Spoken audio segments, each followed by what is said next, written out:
The house on Maple Street was a relic, its weathered clapboard siding peeling like old skin under the relentless sun of a small-town summer. Lila stood at the edge of the front porch, her bare feet curling against the splintered wood, staring out at the overgrown yard where dandelions fought for space among the weeds. The air was thick with the scent of honeysuckle and dust, a sweetness that couldn't mask the bitterness inside the house. At 16, Lila felt the weight of the world pressing down on her narrow shoulders, a weight that seemed to grow heavier with each creak of the floorboards behind her. The town of Willow Creek was the kind of place where secrets were buried shallow, whispered about in the diner over coffee or behind the pews at church. It had one stoplight, a grocery store that doubled as a post office, and a library with more dust than books. Everyone knew the Thompson family: Lila, her grandmother Nana Rose, her brother Caleb, and their father Earl. They knew Nana Rose for her peach cobbler at the county fair, Caleb for his football glory days before he dropped out of school, and Earl for the way his truck roared into the bar's parking lot every Friday night. Lila, though, was invisible. The quiet girl with the braid, always clutching a book, her eyes darting like a deer ready to bolt. Inside, the house was a maze of shadows. The living room smelled of stale cigarette smoke and mildew, the faded floral wallpaper curling at the edges. A single bulb hung from the ceiling, casting a sickly yellow glow that never quite reached the corners. Lila's sanctuary was the kitchen, where Nana Rose ruled with a wooden spoon and a stubborn heart. The old woman, her silver hair pulled into a tight bun, was kneading dough on the counter, her hands dusted with flour. "You gonna stand there all day, child, or help me with these biscuits?" Nana's voice was warm but firm, the kind that could coax a smile even on Lila's darkest days. Lila slipped into the kitchen, her sneakers silent on the linoleum. "Sorry, Nana," she mumbled, tying an apron around her waist. She loved these moments, the rhythm of rolling dough, the soft clink of measuring cups, the way Nana's stories filled the air like the scent of baking bread. Today, Nana was talking about her own childhood, a time when Willow Creek was just a scattering of farms and the world felt wide open. "My mama used to say, 'Rose, you gotta hold tight to what's good, 'cause the bad'll try to steal it,'" Nana said, her eyes distant but bright. Lila nodded, her hands trembling slightly as she cut circles of dough. She wanted to believe in goodness, but it felt like chasing a shadow. The house wasn't always a prison. Lila remembered fragments of better days: her mother's laughter, her father's rare smiles, Caleb teaching her to ride a bike in the driveway. But her mother had left when Lila was 8, a suitcase in one hand and a promise to call that never came. Earl turned to whiskey, Caleb to anger, and Lila to silence. Nana Rose was the only constant, her love a lighthouse in the storm. But even Nana couldn't stop the darkness that had settled over the family like dust. Caleb was 19 now, a hulking figure with their father's broad shoulders and a temper that flared like a match. He'd been a star quarterback once, the town's golden boy, but an injury and a string of bad choices had left him bitter. He worked odd jobs at the lumberyard, coming home with sawdust in his hair and a scowl that made Lila's stomach twist. She'd learned to read his moods, the way his jaw tightened, the way his boots hit the floor harder when he was angry. She stayed out of his way, locking her bedroom door at night, her heart pounding as she listened for his footsteps in the hall. Earl was no better. He was a mechanic at the garage on Route 12, his hands perpetually stained with grease, his eyes clouded with something Lila couldn't name: grief, maybe, or shame. He spoke little, his words sharp when they came, usually slurred after a night at the bar. Lila avoided him too, her small frame shrinking in his presence. She'd once tried to talk to him about her mother, about why she left, but he'd slammed his fist on the table, his voice a growl. "Don't you dare speak her name in this house." That was the last time Lila asked. The kitchen was Lila's refuge, but even there the tension seeped in. As she placed the biscuits on a tray, the front door slammed, rattling the windows. Caleb's voice boomed through the house, a string of curses about a broken truck or a late paycheck. Lila froze, her hands gripping the edge of the counter. Nana glanced at her, her eyes narrowing. "Don't you pay him no mind," she said, but her voice was tight, her fingers pausing in the dough. Lila nodded, but her chest felt like it was caving in. She knew better than to believe Caleb's storm would pass without touching her. Dinner was a silent affair, the four of them around a wobbly table in the dining room. The biscuits were golden, the chicken Nana had fried tender, but the food tasted like ash to Lila. Caleb shoveled forkfuls into his mouth, his eyes fixed on his plate. Earl sipped from a glass that wasn't water, his gaze somewhere far away. Nana tried to fill the silence talking about the church bazaar or the neighbor's new puppy, but her words fell flat, like stones in a dry riverbed. Lila kept her head down, her fork tracing patterns in her mashed potatoes, counting the seconds until she could escape to her room. After dinner, she helped Nana clear the table, the clatter of dishes a small comfort. Caleb lingered in the living room, sprawled on the couch with a beer, the TV blaring some game show. Earl had disappeared to the garage, probably to tinker with his old motorcycle, his excuse to avoid them all. Lila wanted to stay in the kitchen forever, to lose herself in Nana's stories, but the clock was ticking. She had homework, a biology quiz to study for, and the weight of her fear pressing harder with each passing minute. Her room was at the end of the hall, a small space with a slanted ceiling and a window that rattled in the wind. The walls were bare except for a faded poster of a lighthouse, a gift from her mother before she left.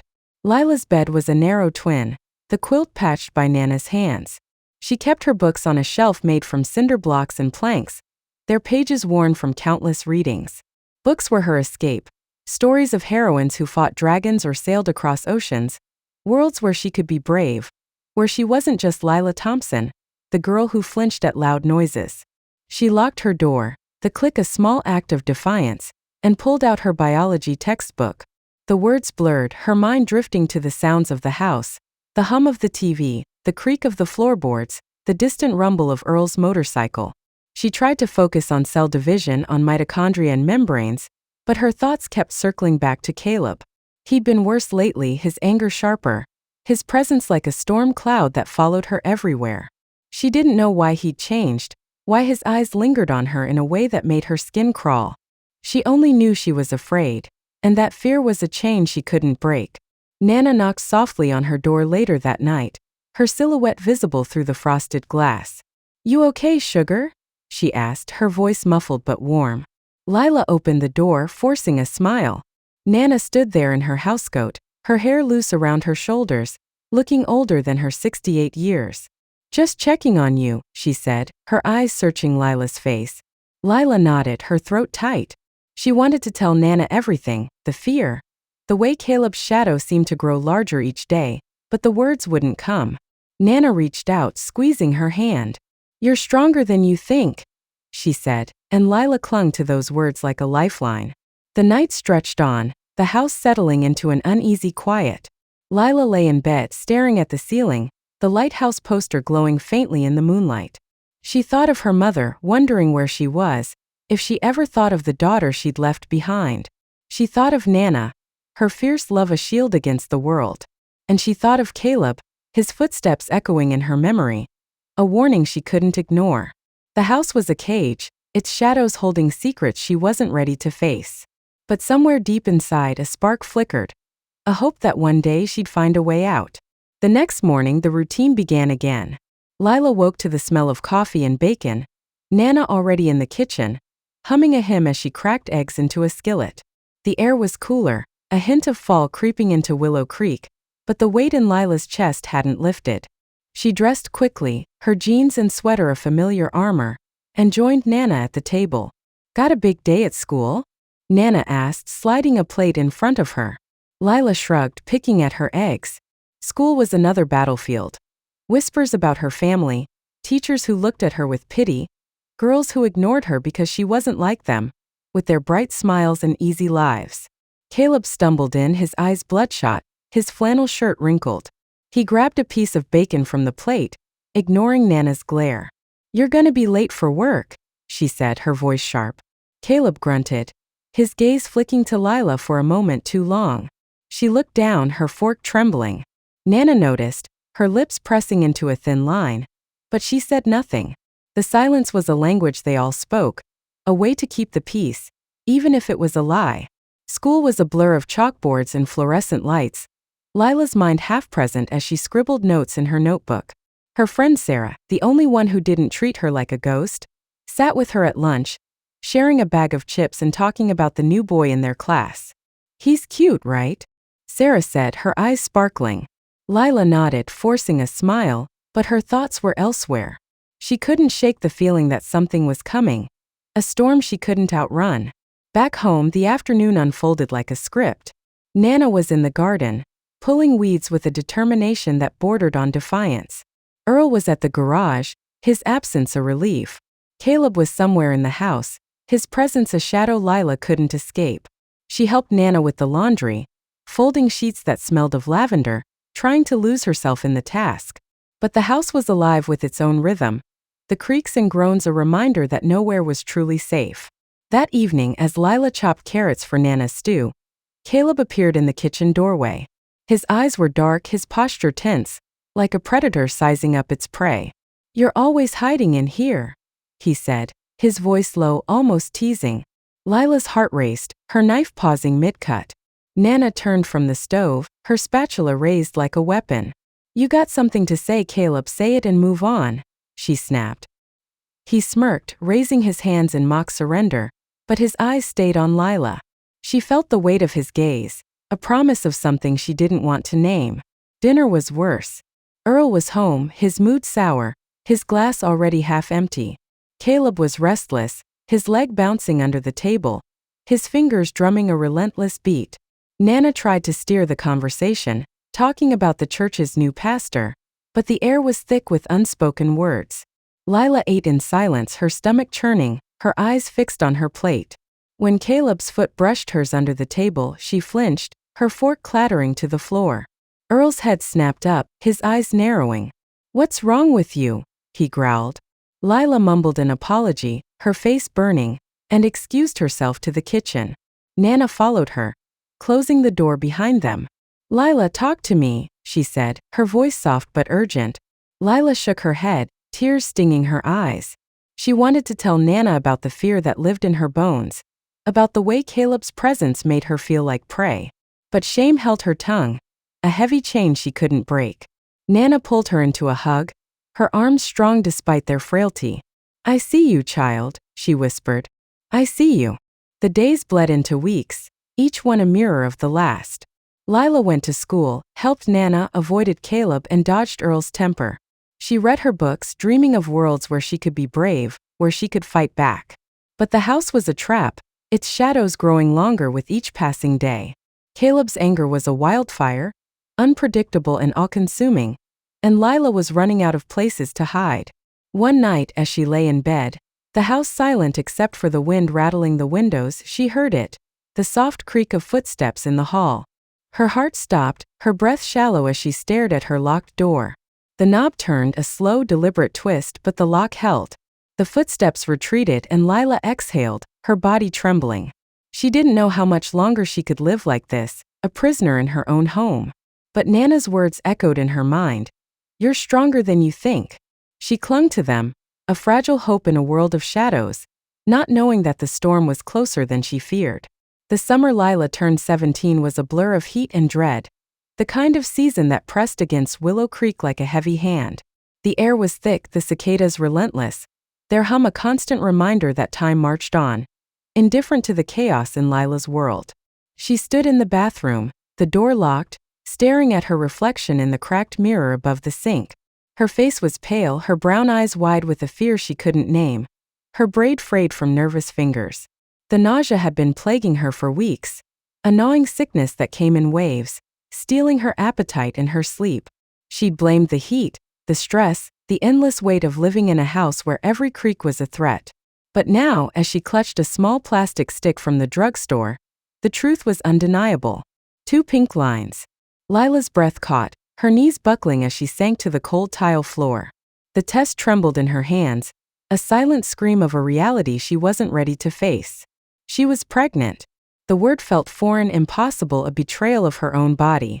She knew how it had happened, though her mind recoiled from the memory of Caleb's cruelty, the moments in the dark when her locked door hadn't been enough. She'd pushed those memories down, buried them under layers of shame and silence, but they were clawing their way back now, sharp and unforgiving. The bathroom was a small, dingy space, the walls stained with years of neglect, the faucet dripping a steady rhythm that matched Lila's racing pulse.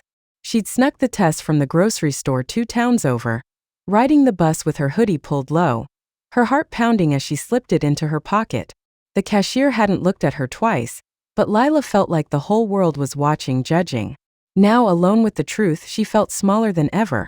A speck in a universe that didn't care. She hid the test in her sock drawer, wrapped in an old t-shirt, and went through the motions of the day.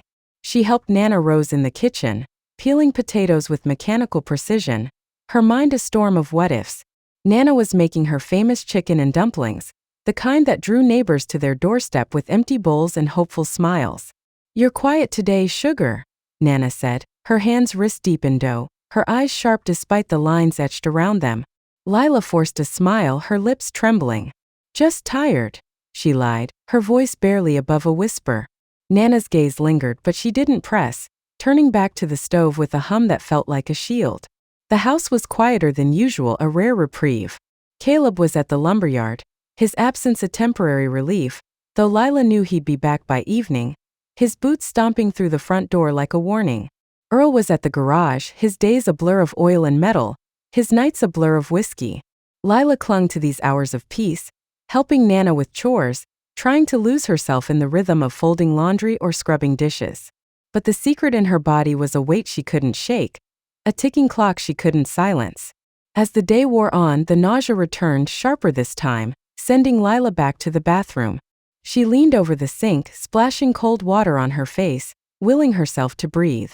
The mirror showed a girl she barely recognized, hollow cheeks, shadowed eyes, a stranger trapped in her own skin. She thought of her mother, a ghost in her memory, her laughter a faint echo from a time when the house wasn't a battlefield. Would her mother have known what to do? Would she have held Lila, told her it would be okay? The thought was a knife twisting in her chest. Dinner was a tense affair. The dining room heavy with the scent of dumplings and unspoken words. Caleb was back, his mood sour, his fingers drumming on the table as he shoveled food into his mouth. Earl sat at the head, his glass sweating condensation, his eyes fixed on some distant point. Nana tried to fill the silence, talking about the church's summer picnic, but her voice was strained, her glances darting to Lila. Lila kept her head down, her fork pushing food around her plate, her stomach too knotted to eat. Caleb's gaze flicked to her, a fleeting moment that made her skin crawl, but he said nothing, his silence more menacing than words. After dinner, Lila escaped to the porch, the evening air cool against her flushed cheeks. The stars were faint, smothered by the town's lights, but Lila stared at them anyway, searching for something, hope maybe, or a sign that she wasn't alone. The screen door creaked and Nana stepped out, her housecoat fluttering in the breeze. "Mind if I join you?" she asked, settling into the wicker chair beside Lila. Lila nodded, her throat tight, her hands twisting in her lap. Nana didn't speak at first, just rocked gently, her presence a comfort Lila didn't deserve. "Lila," Nana said finally, her voice soft but firm, "something's eating at you. I can see it in your eyes." Lila's breath hitched, tears burning behind her lids.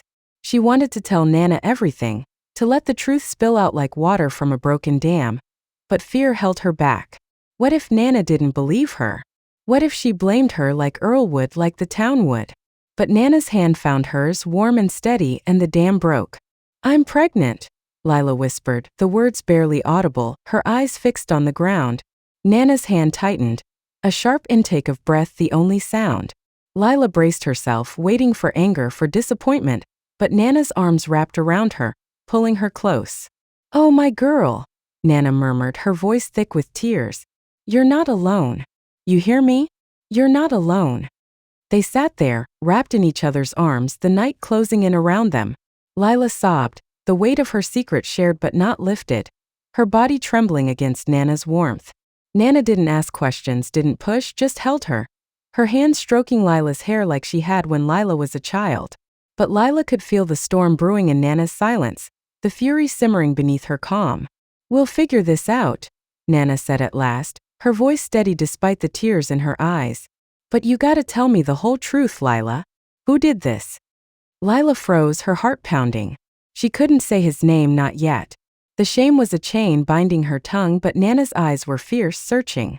"It's Caleb," Lila whispered finally, the words cutting like glass.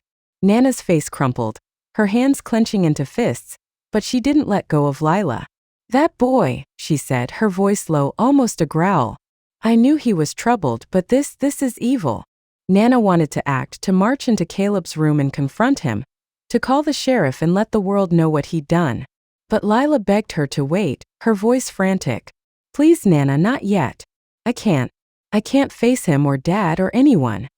The thought of Earl's reaction, of his belt, his fists, his rage, made her stomach lurch.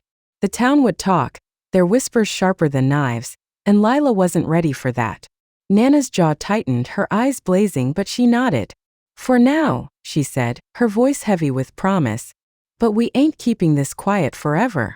The days that followed were a haze of fear and secrecy. Lila went to school, her books a shield against the world, but her mind was elsewhere, trapped in the reality of her body. She avoided Caleb, staying in her room or at Nana's side, her locked door a fragile barrier. Nana watched her like a hawk, her love fierce but tinged with a sadness Lila couldn't bear. They didn't talk about the pregnancy again, not directly, but it hung between them, a silent pact. One night, the house betrayed them. Lila and Nana were in the kitchen, washing dishes, their voices low as they talked about anything but the truth. Recipes, the weather, the neighbor's cat. Earl was in the living room, the TV blaring, his glass clinking with ice. Caleb was out, a small mercy.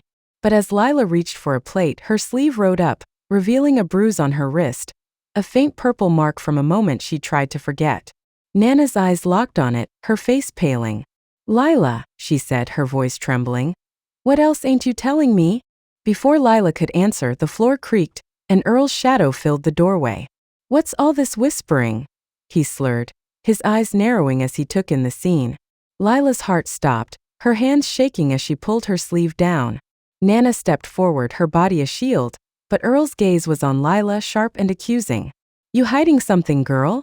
He said, his voice low, dangerous. Nana tried to deflect, her voice bright and false. Just talking about the church picnic, Earl. You want some coffee? But Earl wasn't listening. He stepped closer, his breath sour with whiskey, his eyes boring into Lila.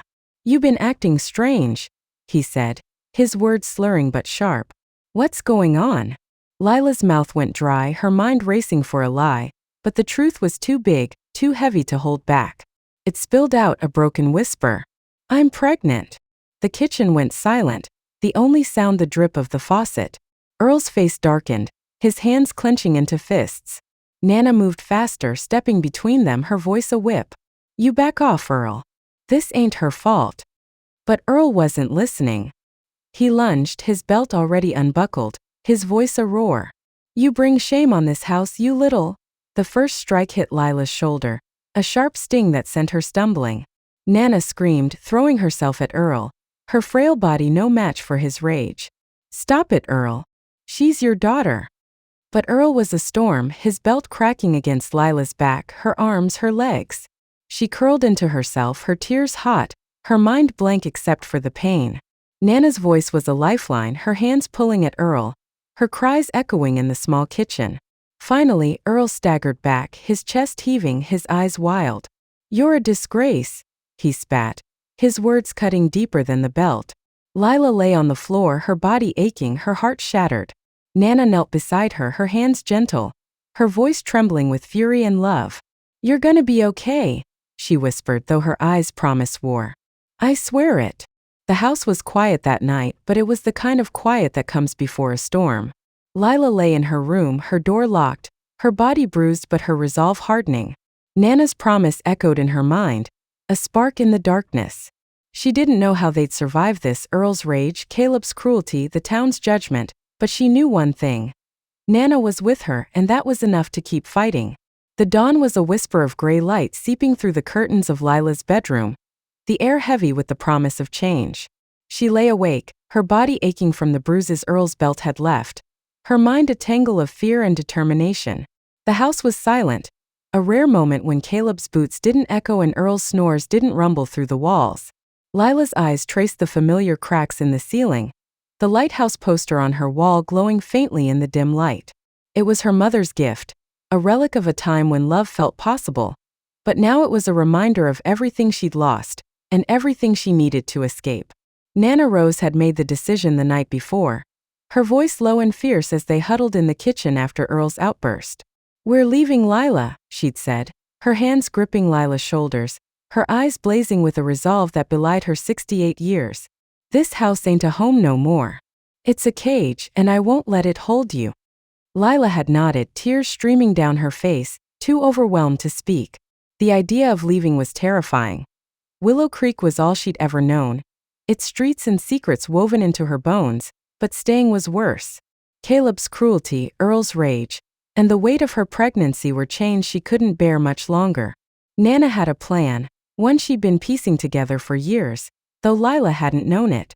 Under the floorboards in her bedroom, hidden beneath a loose plank, was a tin box filled with cash, savings from years of selling pies at the county fair, mending neighbors' clothes and squirreling away every spare penny.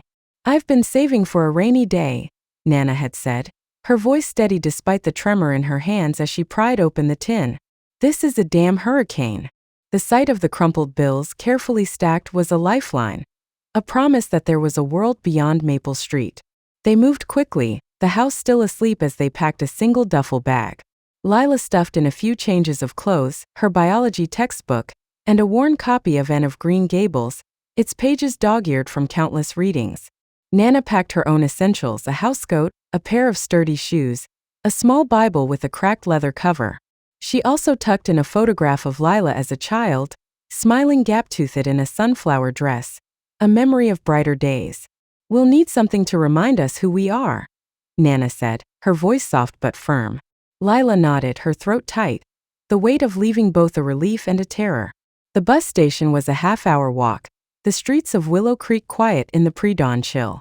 Lila kept her hoodie pulled low, her eyes scanning the shadows for Caleb's truck or Earl's familiar stagger. Nana walked beside her, her steps deliberate despite the arthritis that made her wince. They didn't speak, the silence a pact, their shared purpose louder than words. The station was little more than a bench and a ticket booth, the clerk yawning as she handed over 2 one-way tickets to a town called Havenwood, 2 hours away. Nana had heard about a women's shelter there, a place called Hope House from a friend at church. "They'll take us in," she'd said, her voice certain. Lila clung to that certainty, though her heart pounded with doubt. The bus smelled of diesel and stale coffee, its seats worn and sticky. Lila sat by the window, Nana beside her, their duffel bag tucked under their feet. As the bus pulled away, Lila watched Willow Creek fade, the diner with its flickering neon sign, the church with its chipped steeple, the house on Maple Street with its peeling paint and secrets. She felt a pang, not for the house itself but for the girl she'd been, the one who dreamed of escape but never believed it possible. Nana's hand found hers, warm and calloused, and Lila squeezed back, drawing strength from the woman who'd always been her anchor. Havenwood was smaller than Willow Creek, its streets lined with modest houses and a single grocery store. Hope House was on the outskirts, a 2-story building with peeling white paint and a sagging porch, but to Lila it was a beacon. A woman named Clara met them at the door, her face kind but weathered, her eyes carrying the weight of stories she'd heard too many times. "You must be Rose and Lila," she said, her voice warm as she ushered them inside. The house smelled of lemon cleaner and fresh bread, a stark contrast to the mildew and cigarette smoke of home. Clara led them to a small office, where she asked gentle questions, names, ages, why they'd come. Lila let Nana speak, her own voice trapped in her throat, but Clara's gaze was soft, never judging. The shelter was cramped but alive with quiet strength. The living room had mismatched furniture, a couch with a faded floral pattern, and a bookshelf stuffed with paperbacks. A bulletin board was pinned with flyers, job listings, support group schedules, a child's drawing of a rainbow. Other women moved through the space, some with children clinging to their legs, others alone, their faces a mix of exhaustion and hope. Lila felt out of place, her pregnancy a secret she wasn't ready to share. But the house's warmth was a balm, easing the edges of her fear. Clara assigned them a room on the 2nd floor, a small space with 2 twin beds and a window overlooking a scraggly garden. The beds were made with thin quilts, the pillows flat but clean. Lila set the duffel bag on the floor, her hands trembling as she unpacked her book, placing it on the nightstand like a talisman. Nana sat on the other bed, her Bible in her lap, her eyes distant. "This is a start," she said, her voice quiet but resolute. Lila nodded, though the weight of her pregnancy pressed harder now. A reminder that escape wasn't enough. She had to face what came next. The first night was sleepless, the unfamiliar sounds of the shelter keeping Lila awake. The creak of pipes, the murmur of voices, the occasional cry of a child. She lay staring at the ceiling, her hand resting on her stomach, the reality of her pregnancy sinking in. She was 17, pregnant from her brother's abuse, and running from a father who'd beaten her for it. The thought was a stone in her chest, heavy and cold, but the shelter's walls felt safer than Maple Street's, and Nana's soft breathing across the room was a reminder she wasn't alone. Days at Hope House settled into a rhythm. Lila and Nana helped with chores, cooking, cleaning, tending the garden, tasks that grounded Lila, giving her hands something to do while her mind churned. The other women were kind but kept their distance, their own stories a silent bond. Clara introduced Lila to a counselor named Maria, a woman with warm brown eyes and a voice that invited trust. In their first session, Lila sat rigid, her hands twisting in her lap, but Maria didn't push. "You don't have to talk until you're ready," she said, offering a notebook. "Sometimes writing helps." Lila took it, though she wasn't sure she'd use it, the words inside her too raw to put on paper. Nana was a force, her energy defying her age. She befriended the other women, sharing recipes and stories, her laughter a light in the house. But Lila saw the strain in her eyes, the way her hands trembled when she thought no one was watching. Nana was angry. Angry at Caleb, at Earl, at the world that had let this happen. But she channeled it into protecting Lila, making calls to old friends, researching legal options. "We'll get through this," she'd say, her voice a vow. Lila wanted to believe her, but fear was a constant shadow, whispering that Caleb would find them, that Earl's rage would follow. The shelter offered classes, parenting, job skills, self-defense, and Lila attended, her notebook clutched like a shield. The parenting class was the hardest, each lesson a reminder of the life growing inside her. She learned about prenatal care, about nutrition and doctor's visits, but the thought of motherhood terrified her. What kind of mother could she be, carrying so much pain? Maria was there, her voice gentle, guiding Lila through breathing exercises when panic set in. "You're not defined by what happened," Maria said one day, her eyes steady. "You're defined by what you do next." Lila clung to those words, though they felt fragile like glass in her hands. Nana took her to the clinic in Havenwood, a small building with a kind doctor who didn't ask too many questions. The ultrasound was a blur, the screen showing a tiny shape, a heartbeat that made Lila's own stop. Nana held her hand, her grip fierce, her eyes wet. "That's your baby," she whispered, and Lila felt a surge of love and fear, tangled together. She didn't know if she could do this, but Nana's presence was a promise she could try. The shelter wasn't perfect. There were arguments over chores, moments when the weight of everyone's pain made the air heavy. Lila overheard stories, women escaping husbands, boyfriends, families, each tale a mirror of her own. She felt less alone, though the shame of her pregnancy lingered, a secret she shared only with Nana and Maria. She worried about Caleb, about whether he'd come looking, his shadow a threat she couldn't shake. Nana had a plan for that too, talking to Claire about restraining orders, about keeping them safe. "He won't touch you again," Nana said, her voice steel. Lila nodded, but doubt gnawed at her, a reminder that safety was fragile. One evening, as they sat in the garden, Nana told Lila a story from her own life. A time when she'd run from a man who'd promised love but delivered pain. "I was scared just like you," Nana said, her eyes on the horizon.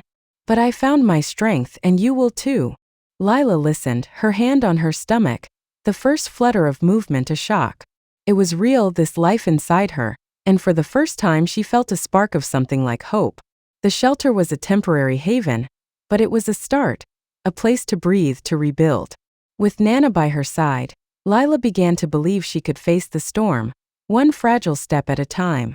The air in Havenwood carried a crisp edge, the first signs of autumn painting the trees in shades of amber and crimson.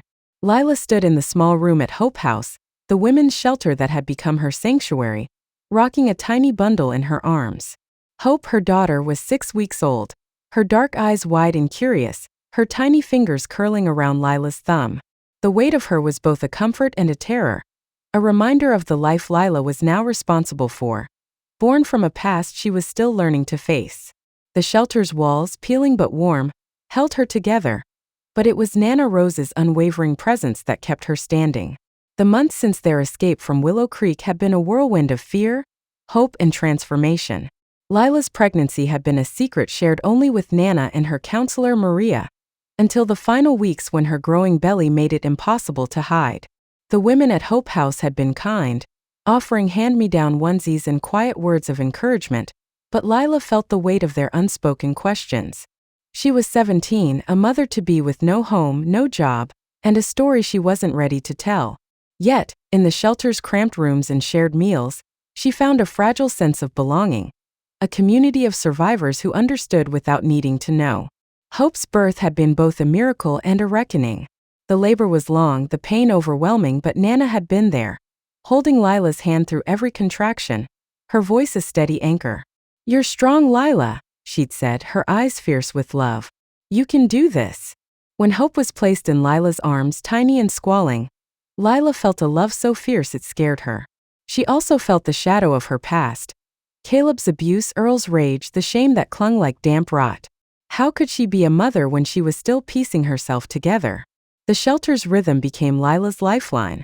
Mornings were filled with chores, scrubbing dishes, folding laundry, helping in the garden where tomatoes and zucchini fought for space in the patchy soil. Afternoons were for classes, parenting, job skills, therapy. Lila attended them all, her notebook a constant companion, its pages filling with notes on diaper changes, budgeting, and fragments of her own thoughts.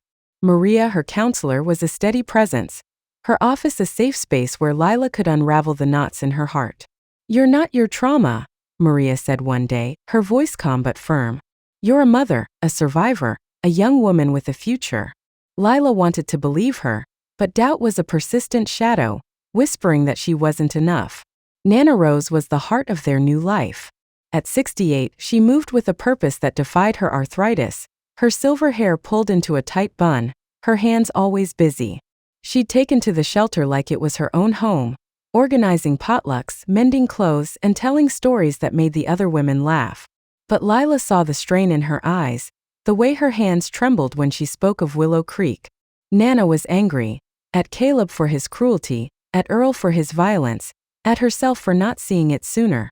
She channeled that anger into action, making calls to old friends, researching legal aid, and whispering plans to Lila in the quiet of their shared room. "We're not just surviving," she'd say, her voice steel. "We're building something new." Hope was a light in the darkness, but she was also a challenge. Her cries woke Lila in the night, her needs a constant demand on a body and mind already stretched thin. Lila learned to change diapers with trembling hands, to soothe colic with endless rocking, to read the tiny cues of hunger or sleep. Nana was there, teaching her with a patience that felt like love made tangible. "Hold her close," Nana would say, guiding Lila's arms. "She needs to feel your heart." Lila did, though her heart felt cracked, its pieces held together by Nana's faith and Hope's tiny breaths. The shelter offered more than safety, it offered tools. Lila enrolled in a job skills class, learning to type and navigate basic computer programs, skills she'd never thought she'd need in Willow Creek. The instructor, a woman named Denise with a no-nonsense demeanor, praised Lila's quick learning, her quiet determination. "You've got a knack for this," Denise said, handing back a practice spreadsheet. Lila flushed and used to praise, but the words planted a seed. Maybe she could be more than a victim, more than a girl running from her past. Therapy was harder. Maria's office was small, with a worn couch and a box of tissues always within reach. Lila sat there twice a week, her hands twisting in her lap, struggling to name the pain inside her. She spoke in fragments about Caleb's shadow in the hallway, Earl's belt, the way shame felt like a second skin. Maria listened, her eyes steady, guiding Lila to breathe through the panic, to write when words failed. "You're carrying a lot," Maria said one day, her voice soft. "But you don't have to carry it alone." Lila nodded, tears falling, and wrote in her notebook, "I am more than my pain. I am Hope's mother." The shelter's doctor's visits were a lifeline for Hope's health, but they were also a reminder of Lila's vulnerability. The clinic in Havenwood was small, its waiting room filled with mothers and children, the air thick with the scent of antiseptic. Lila went for checkups, her body still healing from childbirth, her mind grappling with the reality of her pregnancy's origins. The doctor, A kind woman named Dr. Patel was gentle, prescribing vitamins and checking Hope's milestones with a smile. She's thriving, Dr. Patel said, and Lila clung to those words. A small victory in a world of uncertainty. Nana's advocacy grew bolder. She'd found a legal aid office in Havenwood, a small storefront with overworked lawyers who took on cases like theirs. She dragged Lila to a meeting, her hand firm on Lila's arm. The lawyer, a man named Mr. Carter with tired eyes and a quick pen, listened as Nana recounted their story. Earl's violence, Caleb's abuse, the night they fled. Lila sat silent, her stomach churning, but Mr. Carter's questions were kind, his voice calm. "We can file a restraining order," he said, scribbling notes. "And there are options for pressing charges when you're ready." Lila wasn't ready, not yet, but Nana's nod was a promise that they'd face it together. The letter from Caleb came on a Tuesday, shattering the fragile peace Lila had built. It was slipped under their door at Hope House, the envelope plain but heavy with dread. Lila's hand shook as she opened it, Nana's eyes narrowing beside her.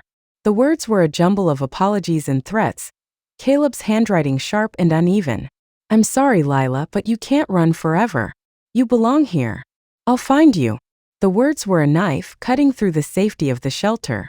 Lila's breath caught, panic rising, but Nana's hand was on hers, steady and fierce. "He's not getting near you," she said, her voice a vow. "Not you, not Hope." Nana took the letter to Clara, the shelter's director, who called the police.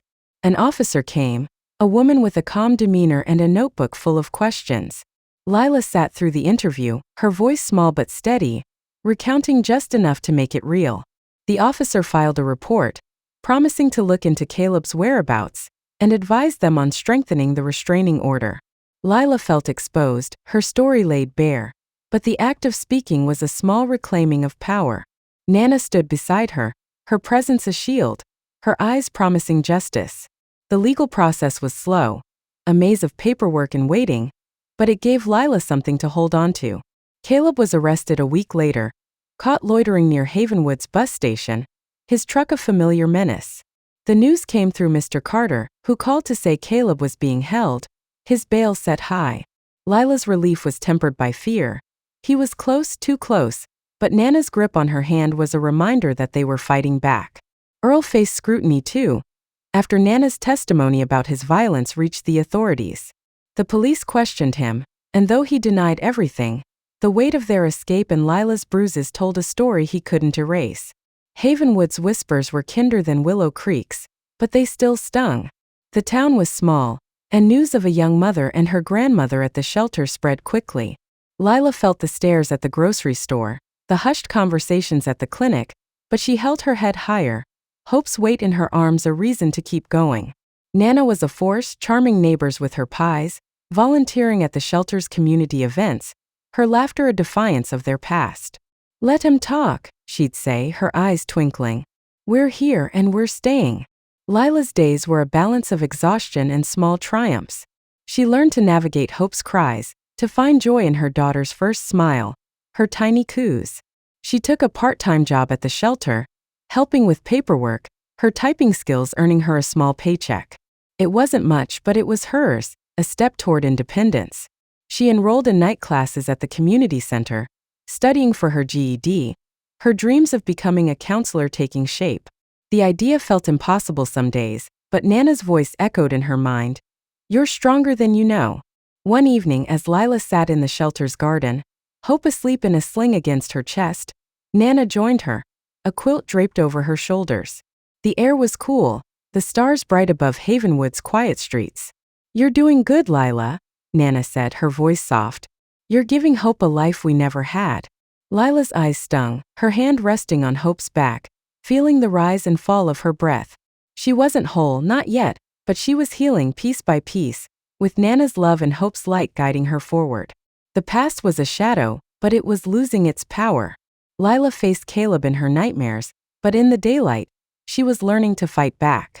The shelter was her haven, Nana her strength and Hope her reason.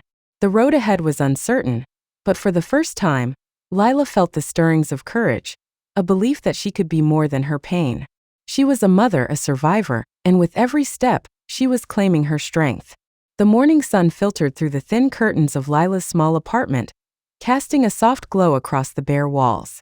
It was a modest space, a one-bedroom unit above a bakery in Havenwood, with creaky hardwood floors and a single window overlooking the main street.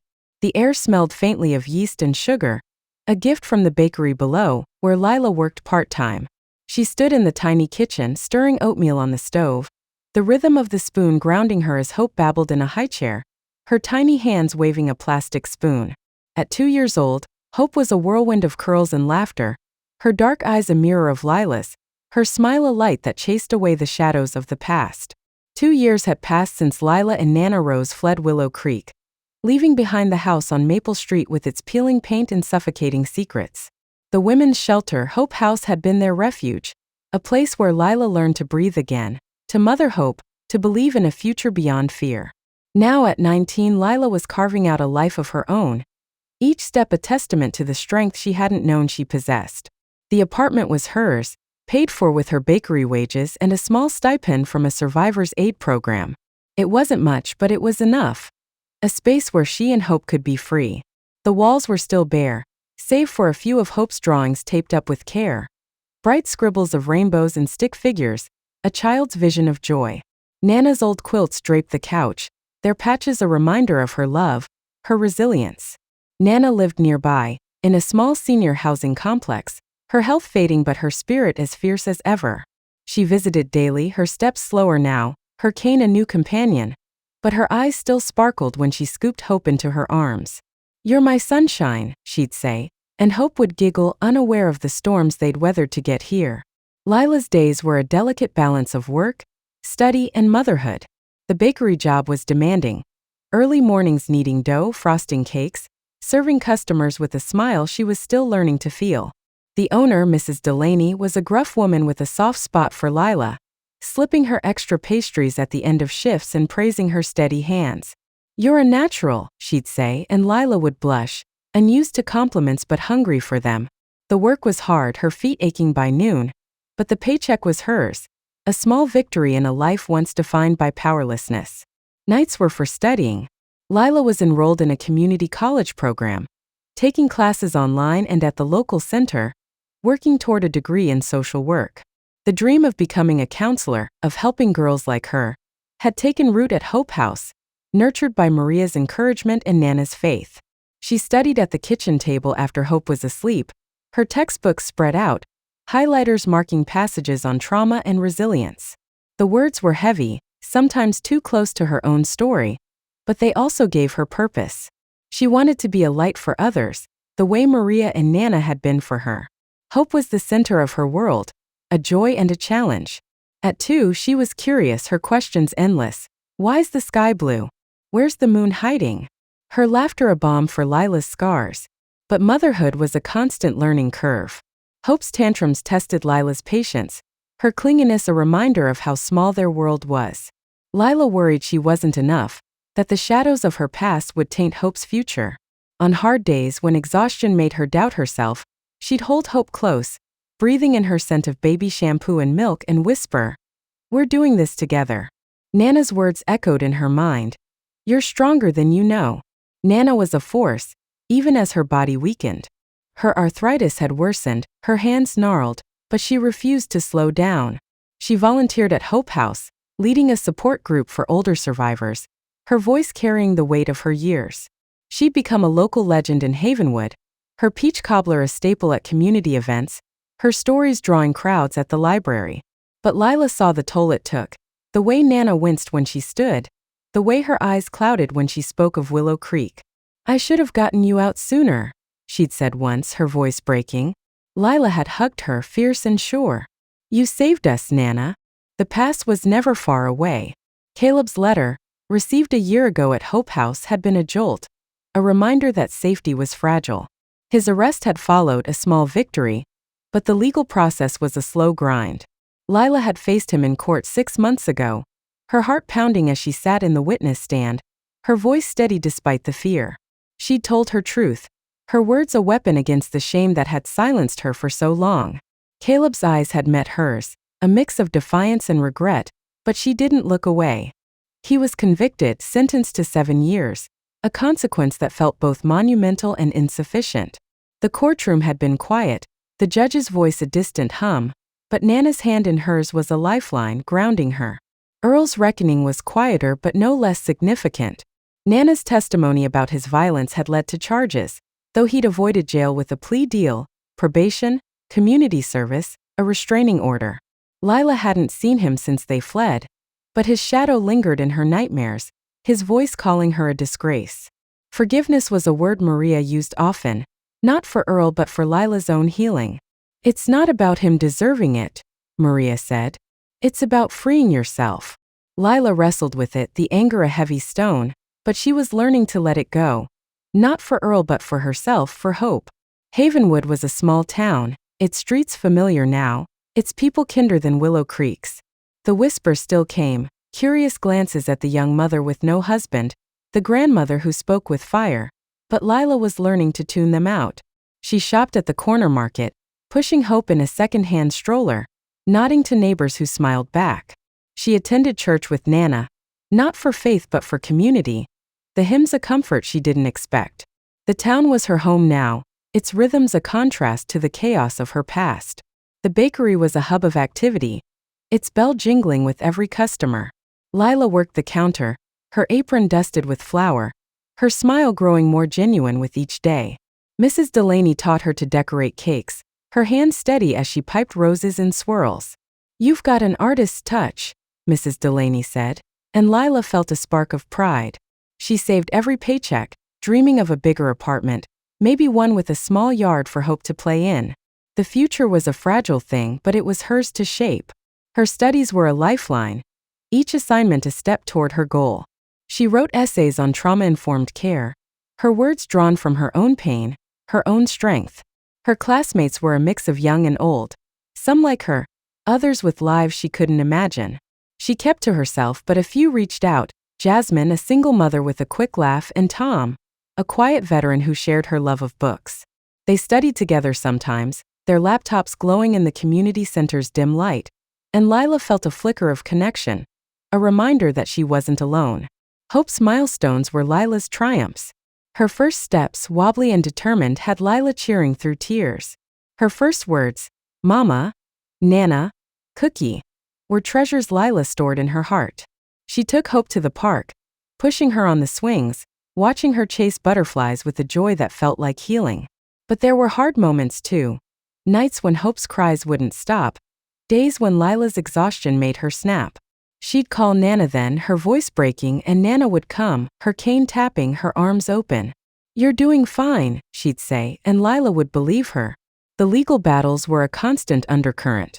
Lila met with Mr. Carter, the lawyer from the legal aid office, to navigate the aftermath of Caleb's conviction. There were appeals to monitor, restraining orders to renew, and the question of Hope's future, custody, support, a life free from her father's shadow. Lila was resolute. Caleb would never know Hope, never touch her. The thought of him was a wound, but facing him in court had given her a strength she hadn't known she had. She was no longer the girl who hid behind a locked door. She was a mother, a fighter. Nana's health was a growing concern. Her arthritis flared, her energy waning, but she refused to stop.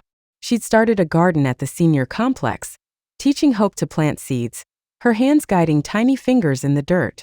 "Life keeps growing," she'd say, her voice soft. Lila watched her, grateful but afraid, knowing Nana's time was finite. She took her to doctor's appointments, cooked her favorite meals, and listened to her stories, storing them like treasures. Nana was her rock, but Lila was learning to be her own. One evening, as the sun set over Havenwood, Lila sat on her apartment's small balcony, Hope asleep inside, Nana beside her with a cup of tea. The town was quiet, the streetlights flickering on, the air cool with the promise of fall. "You've come far, Lila," Nana said, her voice soft but proud. "You and Hope, you're a family." Lila's eyes stung, her hand reaching for Nana's. "Because of you," she said, her voice thick. Nana shook her head. "No, child. Because of you." The nightmares still came, Caleb's shadow, Earl's belt, but they were less frequent now, their power fading. Lila was writing her own story, one of resilience, love, and hope. The apartment was small, the road ahead uncertain, but it was hers. With Hope's laughter and Nana's love, Lila was soaring, one fragile step at a time, into a dawn she'd made her own. Thanks for watching.